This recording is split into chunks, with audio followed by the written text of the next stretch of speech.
এই যে আমার মেয়ে আর ছেলে দুইজন হাঁটছে।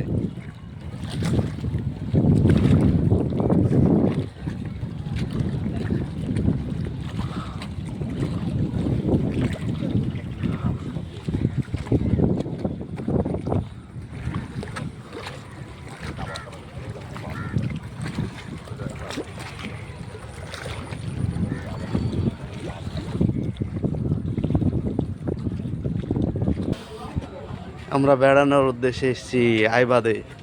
এই যে আমার মেয়ে ছেলে দুইজন, দেখুন তো কি চমৎকার লাগছে।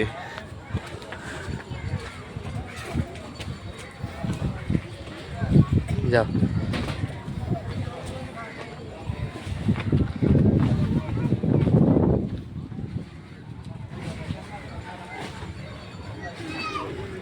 এগুলো চরে যাবে। এই নৌকার মানুষ যেগুলো আছে সবাই চরের উদ্দেশ্যে রওনা দিবে। এদের আসল ঠিকানা হলো চর, চরে এদের বাড়ি। সকলকে ধন্যবাদ। আসসালাম।